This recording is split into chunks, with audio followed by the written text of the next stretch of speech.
बिस्मिल्लाहिर्रहमानिर्रहीम। अस्सलाम वालेकुम नाज़रीन कराम, मैं हूं मखदूम शहाबुद्दीन और आप देख रहे हैं मेरा फेसबुक और यूट्यूब चैनल। उम्मीद करता हूं आप सब लोग बखैर वाफियत होंगे और जहां भी होंगे अपने अहले खाना समेत खुश भी होंगे और महफूज भी। नाज़रीन कराम, 8 सेकंड की एक हौलनाक वीडियो आई है और काजी फाइज ईसा साहब अदालत में प्री पोल रिगिंग और लेवल प्लेइंग फील्ड ना होने के हवाले से सबूत मांगते रहे। सबूत जब प्रोवाइड किए जाने थे तो उस वक्त वो सबूत उन्हें उस तरह से सामने रखने भी नहीं दे रहे थे, लेकिन अब सबूत आ चुका है और ये एक ऐसा सबूत है, ये नाकाबिले तरदीद शवाहिद में आएगा क्योंकि जो डिटेल्स मैं आपके सामने रखने जा रहा हूँ ये बड़ी अहम है। वहीं दूसरी जानिब पाकिस्तान तहरीक इंसाफ से बल्ला छिन गया है और बल्ले का निशान जो कि वापस ले लिया गया था इलेक्शन कमीशन की तरफ से, उस पर स्टे ऑर्डर आया और उस पर जो है उन्हें स्टे दे दिया गया, हुक्म इम्तना जारी हुआ पेशावर हाई कोर्ट की तरफ से। लेकिन अब उसी पेशावर हाई कोर्ट से पाकिस्तान तहरीक इंसाफ के लिए एक तबाहकुन खबर है। तहरीक इंसाफ का भी इस सब के अंदर नया ऐलान सामने आ चुका है। पीटीआई की क्या पॉलिसी होने जा रही है और पाकिस्तान तहरीक इंसाफ का लाया अमल क्या होगा। 3 जनवरी से पहले ही बहुत भारी खबरें हैं। पाकिस्तान तहरीक इंसाफ के लिए खेल जो है वो इस वक्त बहुत ज़्यादा बिगड़ता जा रहा है और बिगड़ते हुए खेल में आपको पता है कि फिर चीज़ें बहुत सोच समझ के और हर मूव जो है, हर आपने कदम जो है वो फूंक फूंक कर उठाना होता है क्योंकि इस वक्त ये डू और डाई सिचुएशन है। सिस्टम पाकिस्तान तहरीक इंसाफ को किसी भी तरह से कोई गुंजाइश देने के लिए तैयार नज़र नहीं आ रहा और इस वक्त पाकिस्तान की जुडिशरी के जो फैसले हैं, चाहे पेशावर हाई कोर्ट की तरफ से जो फैसला आया है, चाहे सुप्रीम कोर्ट ऑफ पाकिस्तान के अंदर जो चीज़ें हो रही हैं, इन सबसे पहले पाकिस्तान की जुडिशरी को एक इनडायरेक्ट तरीके से पाकिस्तान के कुछ सहाफ़ियों के ज़रिए मैसेजिंग की गई। कुछ सहाफ़ियों ने कहा कि एमरजेंसी लग जाएगी और जजेस जो हैं अगर उन्होंने उस एमरजेंसी की राह में रुकावट बनने की कोशिश की तो फिर वो जजेस जो हैं उनका बोरिया बिस्तर जो है वो भी गोल कर दिया जाएगा। किसी ने कॉलम लिखा और उस कॉलम के अंदर बड़ा वाज़े इशारा दिया कि आप जो आज थोड़ा बहुत इंसाफ करने की पोजीशन में है, ये भी आपसे छिन जाएगा। आप ताकतवर हलकों और रियासत जो है, रियासत और पीटीआई के दरमियान ना आए, आप उस जंग के अंदर कैजुअल्टी बन जाएंगे। ये इनडायरेक्ट मैसेज जो है ये चीफ जस्टिस ऑफ पाकिस्तान काजी फाइज ईसा और पाकिस्तान की पूरी जुडिशरी को दे दिया गया। अब एक जानिब तो नाज़रीन इकराम आप ये देखें कि ट्रिब्यूनल्स बने हुए हैं और ये जो ट्रिब्यूनल्स हैं ये हाई कोर्ट के जजेस पर मुश्तमिल है। हाई कोर्ट के जजेस जो हैं ये केसेस सुनेंगे कि आपके कागजात नामजदगी जो रिजेक्ट हुए हैं। अब एक जानिब तो ये सारी चीज़ें हैं, वहीं दूसरी जानिब जस्टिस काजी फाइज ईसा साहब के सामने जब सरदार लतीफ़ खोसा पेश हुए तो उन्होंने ये इस बात पर तो एतराज़ कर दिया कि आपके नाम के साथ सरदार क्यों है। अपने वो जिसे कहते हैं यारे गार जो हैं उनके सुप्रीम कोर्ट में सरदार तारिक मसूद साहब, उनके नाम से सरदार हटवाएं, इंशाल्लाह बाकी सारे भी हटवा लेंगे। और काजी भी एक टाइटल ही है, काजी का टाइटल भी नाम के साथ नहीं होना चाहिए कि आपका बच्चा भी काजी, उसका बच्चा भी काजी, तो ये तो एक ओहदा होता है। तो सारी बात है, ये चीज़ें, ये निज़ाम ख़त्म हो चुका है, काजी का निज़ाम भी मुल्क से ख़त्म हो चुका हुआ है ना। तो अब काजी का टाइटल भी वैसे होना नहीं चाहिए, लेकिन चले ऐसी बातें नहीं करनी चाहिए क्योंकि फिर बहुत से लोगों को ऐसी बातें बहुत बुरी लगती हैं। इमरान रियाज के हवाले से कहा कि आ तो जाएंगे। अब उमर डार और उस्मान डार की जो वालदा हैं और उन्होंने आज जो ऐलान किया, मैं ये वीडियो आपके सामने प्ले करवाना चाहता हूँ। ये 13 सेकंड का पहले क्लिप आप देखें, फिर मैं आता हूँ कि वो जो 8 सेकंड का नया सबूत आया है, फिर मैं उमर डार की बेटी की जो बात है वो भी आपके सामने रखूँगा क्योंकि जस्टिस काजी फाइज ईसा साहब ने कह तो दिया मैं मीडिया नहीं देखता, ऑल्दो वो मीडिया भी देखते हैं, वो सोशल मीडिया भी देखते हैं और वो उन सहाफ़ियों को देखते हैं जो जस्टिस काजी फाइज ईसा को, ये वही बात है कि आओ मिल के खेलें, मैं तुम्हें आज़ाद सहाफ़ी कहूँगा, तुम मुझे आइन पसंद जज कहना, चाहे पूरी कौम हम दोनों को जो मर्ज़ी कहती रहे, तुम मुझे ये कहो मैं तुम्हें ये कहता हूँ, हम दोनों एक दूसरे को की तारीफ़ें करते रहते हैं। यही इस वक्त सूरत हाल है। लेकिन आज आप उमर डार और उस्मान डार की वालदा की ये पुकार सुने। अगर चीफ़ जस्टिस साहब में इस कदर वो दबंग जज हैं, इस कदर वो आइन पसंद जज हैं, तो बुलाएं, सिक्योरिटी प्रोवाइड करें। और ये सिक्योरिटी ये नहीं कि कोई रेड कारपेट बिछाएं, जो काजी साहब ने कहा, बिल्कुल रेड कारपेट की ज़रूरत ना इमरान रियाज को है, ना उस्मान डार और उमर डार की वालदा को है। सिक्योरिटी आप ये प्रोवाइड करें कि यहाँ पे आके वो सच बोलें तो यहाँ से जाके वो सेफ़ रहें। आप समझ रहे हैं काजी साहब मैं आपको क्या अर्ज़ करने की कोशिश कर रहा हूँ, ये सिक्योरिटी वो मांग रहे हैं। आप ज़रा उमर डार और उस्मान डार की वालदा की ये गुफ्तगू सुने। आप देखें अगर चीफ जस्टिस पाकिस्तान मुझे बुलाएं तो मैं खुद हाजिर होकर बताऊंगी कौन लोग हैं जो मेरे आगे भी मेरे बेटे को उठाया गया था और आपकी जो उमर डार को उठाया। तो ये एक माँ की पुकार है, एक माँ की ललकार है। वो कह रही काजी साहब बुलाएं और मुझसे पूछे ना मेरे बेटों को पहले भी, और ये माँ की एक आजमाइश अभी ख़त्म नहीं हुई। वो अपने एक बेटे के दर्द और कर्ब से निकली नहीं और उसे एक और बेटे को लापता करके उसके साथ क्या किया गया। अब बल्कि मैं आपको दिखाऊंगा कि आपको मैं ये बताऊं कि आप सुने।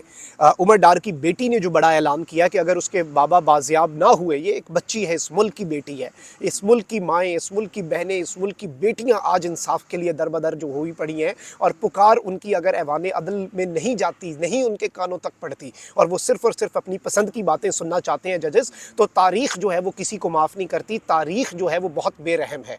तारीख़ किसी को माफ़ नहीं करेगी और तारीख़ का कूड़ेदान जो है वो उन तमाम तर अरबाब इख्तियार का इंतज़ार कर रहा होगा जो आइन और कानून के ख़िलाफ़ जाएंगे। आप उमर डार की बेटी की ये गुफ्तगू सुने। सलामती से मेरे बाबा बाजियाब नहीं हुए तो मैं खुद जो आईजी पंजाब मिस्टर उस्मान अनवर उनके अगेंस्ट एफआईआर करवाऊंगी। जिस पुलिस को हमारा मुहाफिज होना चाहिए था वो हमें अगवा करने में मसरूफ है। ये एविडेंस हम ऑलरेडी प्रोवाइड भी कर चुके हैं कोर्ट को कि उनको पुलिसमैन लेके गए हैं। ये ओपन एंड शट केस है, इसके अंदर कोई कंफ्यूजन नहीं है। तो मैं ये बात यहाँ पे कहना चाहती हूँ कि अगर जल्द अज जल्द और सलामती से मेरे बाबा बाजियाब नहीं हुए तो मैं खुद जो आईजी पंजाब उस्मान अनवर है मिस्टर उस्मान अनवर उनके अगेंस्ट एफआईआर करवाऊंगी। और मुझे अफसोस के साथ ये कहना पड़ा कि जिस पुलिस को हमारा मुहाफिज होना चाहिए था वो हमें अगवा करने में मसरूफ है। Thank you. जी नाज़रीन करम, आपने ये गुफ्तगू जो है वो इनकी मुलाहिज़ा फरमाई और ये कह रही हैं कि मैं फिर अगर बाज़ियाब ना हुए तो मैं आईजी पंजाब के ख़िलाफ़ दरख्वास्त दूँगी। आईजी पंजाब उठा रहा है, वीडियो मौजूद है जिसमें रेस्टोरेंट के मालकान ये एतराफ़ कर रहे हैं, रेस्टोरेंट का स्टाफ ये एतराफ़ कर रहा है कि पुलिस एहलकार जो हैं वो दर्जनों की तादाद में आके उमर डार को उठा कर ले गए, लेकिन आपने लापता कर दिया। और फिर जी हमारे मुल्क की अदालतें क्या कहती हैं, हमारे मुल्क की अदालतें जो बातें करती हैं वो भी आप सबके सामने हैं। अच्छा, वहीं दूसरी जानिब पीटीआई रहनुमाओं की 9 मई वाक़यात के मुकदमात में तलबी का इश्तिहार जारी हुआ है। जी कोयटा से इंसदाद दहशतगर्दी अदालत के स्पेशल जज ने पीटीआई रहनुमाओं की 9 मई वाक़यात के मुकदमात में तलबी का इश्तिहार जारी किया और उन्हें 14 फरवरी को तलब कर लिया है। पीटीआई के जिन रहनुमाओं की तलबी का इश्तिहार जारी किया गया है उनमें कासिम सूरी, जुमा खान, सादिक तरीन, डॉक्टर मुनीर बलोच और नजीब काकड़ समेत 11 मुल्ज़िमान शामिल हैं। यानी आपको मैं ये बता दूँ कि हर तरफ वही सब कुछ चल रहा है जो आपको पता है कि क्या कुछ हो रहा है इस मुल्क के अंदर और किस तर्ज पर हो रहा है। अब पाकिस्तान तहरीक इंसाफ के साथ जो मामला हुआ है और इसके ऊपर पाकिस्तान तहरीक इंसाफ के चेयरमैन का रद्द अमल क्या है, मैं उस पर भी आता हूँ। अब यहाँ पर नाज़रीन इकराम जो चीज़ें आपके सामने रखनी है वो बड़ी इंपॉर्टेंट हैं। पेशावर हाई कोर्ट ने पीटीआई इंट्रा पार्टी इलेक्शन और इंतखाबी निशान केस पर इलेक्शन कमीशन का फैसला बहाल करते हुए हुक्म इम्तना स्टे ऑर्डर वापस ले लिया है। पेशावर हाई कोर्ट के जस्टिस एजाज खान ने अदालती फैसले के खिलाफ इलेक्शन कमीशन की नजरसानी अपील पर समाअत की, जिस सिलसिले में इलेक्शन कमीशन के वकील और तहरीक इंसाफ के सीनियर वकील काजी अनवर एडवोकेट अदालत में पेश हुए। समाअत के आगाज पर पीटीआई के वकील काजी अनवर ने सवाल किया कि इलेक्शन कमीशन हाईकोर्ट के फैसले के खिलाफ अदालत आ सकता है। इनकी रिट ठीक नहीं है। 26 दिसंबर को फैसला आया, इस पर अभी तक अमल नहीं किया गया। इलेक्शन कमीशन ने अब तक वेबसाइट पर इंट्रा पार्टी इंतखाबात का सर्टिफिकेट जारी नहीं किया। जस्टिस एजाज ने इस्तफसार किया कि क्या आपकी जानिब से कोई तौहीन अदालत केस आया। इस पर काजी अनवर ने कहा कि हमारे उम्मीदवारों के कागजात नामजदगी मुस्तरद हुए, इलेक्शन कमीशन ने क्या किया। इलेक्शन कमीशन को वेबसाइट पर सर्टिफिकेट डालने से क्या मसला है। एक पार्टी को एक तरफ करना इलेक्शन कमीशन और जमहूरियत के लिए ठीक नहीं। इलेक्शन कमीशन को एक सियासी जमात के खिलाफ इस्तेमाल नहीं करना चाहिए था। हम चाहते हैं कि इलेक्शन कमीशन शफाफ इंतखाबात करवाए। दौरान समाअत इलेक्शन कमीशन ने 26 दिसंबर को सुने बगैर अदालत के हुक्म इम्तना जारी करने पर एतराज़ उठाया। अदालत ने फरीकैन के दलाइल मुकम्मल होने के बाद इलेक्शन कमीशन की नजरसानी अपील पर फैसला महफूज किया और चंद घंटों बाद ये फैसला सुनाया और इलेक्शन कमीशन की नजरसानी अपील मंजूर की और इलेक्शन कमीशन का 22 दिसंबर का फैसला बहाल कर दिया। अदालत ने पीटीआई के इंट्रा पार्टी इलेक्शन और इंतखाबी निशान केस पर अपने हुक्म इम्तना वापस ले लिया, जिससे पीटीआई को एक मरतबा फिर बल्ले के निशान से हाथ धोना पड़ा है। बल्ले का निशान पीटीआई से ले लिया गया है। अब मामला क्या है। पेशावर हाई कोर्ट के एक जज साहब ने यह केस सुना। उन्होंने कहा कि देखें, इस पर फैसला हतमी जो है वो डिवीजन बेंच करेगा, लेकिन मैं इस केस के ऊपर जो मेरिट्स को देख के, उन्होंने चीज़ों को देख के एक स्टे ऑर्डर दिया था और जाहिर बात है इस वक्त सिस्टम जो है वो कुछ और चाह रहा है। पाकिस्तान तहरीक इंसाफ के हवाले से मैं आपको ये बता दूं कि पाकिस्तान तहरीक इंसाफ के चेयरमैन बैरिस्टर गौहर जो हैं, उन्होंने इमरान खान साहब से मुलाकात के बाद मीडिया से गुफ्तगू की और उन्हें ये खबर भी मिली, तो उन्होंने 2-3 चीज़ें वाज़ेह की हैं। एक तो ये कि Pakistan Tehreek Insaf supreme court of Pakistan में भी जाएगी इस फैसले के खिलाफ। अब सुप्रीम कोर्ट से क्या पाकिस्तान तहरीक इंसाफ को इंसाफ की उम्मीद होनी चाहिए,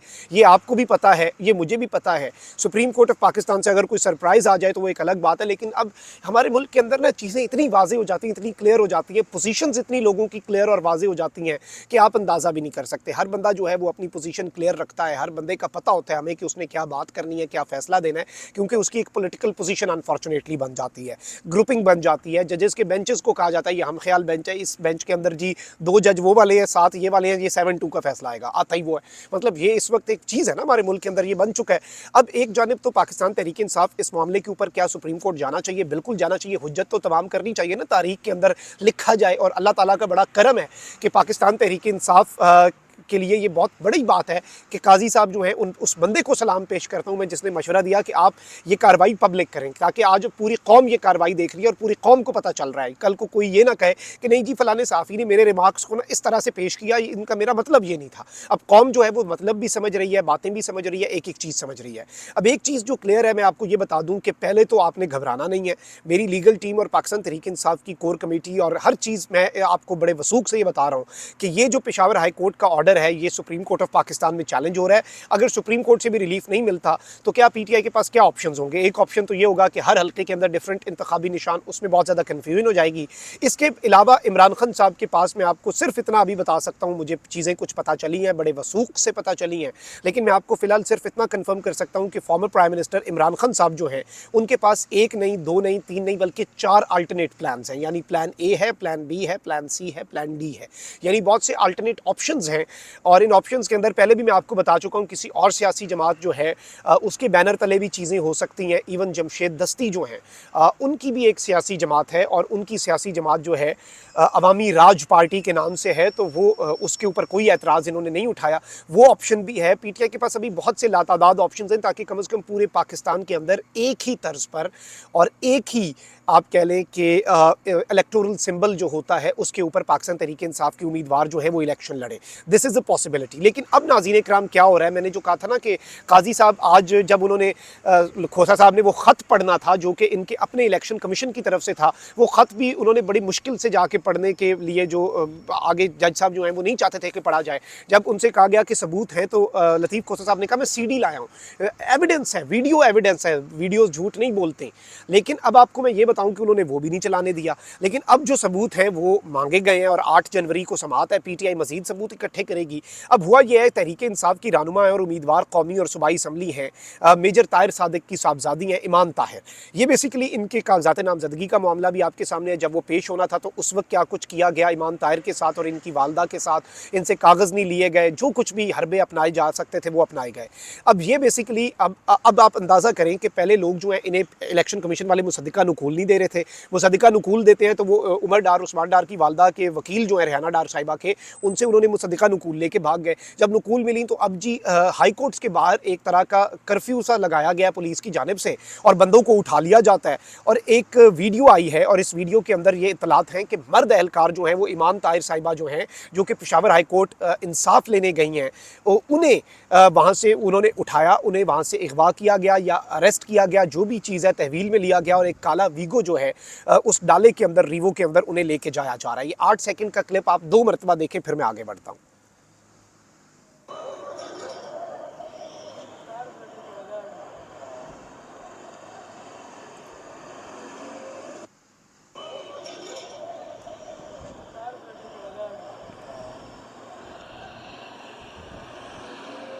ये क्लिप नाज़रीन इकराम आपने देखा। इसके अलावा कुछ और भी इस हवाले से क्लिप्स जो हैं वो मंजर आम पर आ रहे हैं और वहाँ से जो ख़बरें आ रही हैं वो भी बहुत ज़्यादा कंसर्निंग हैं पाकिस्तान तहरीक इंसाफ के लिए।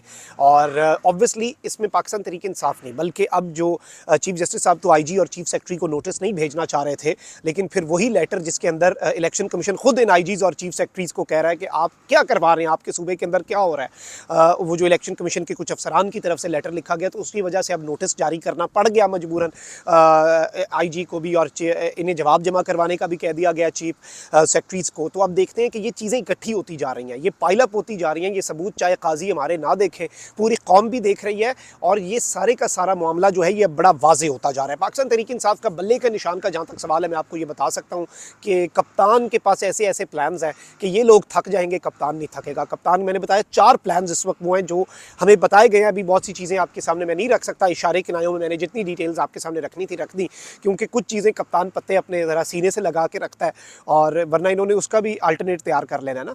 तो इमरान खान साहब इनके वैसे सारी सोचों को समझे हुए हैं, और वो अडियाला जेल का कैदी जो है वो एक सेल में बैठा इन सब पर भारी है, पूरे सिस्टम पर भारी है, और पूरा सिस्टम जो है वो उसे एक शख्स को हराने की कोशिश कर रहा है, लेकिन अवाम के सपोर्ट की वजह से वो सिस्टम उसे हरा नहीं पा रहा। ये इस वक्त हकीकत है, रियलिटी है। अपना बहुत ख्याल रखें। अल्लाह निगहबान। पाकिस्तान जिंदाबाद।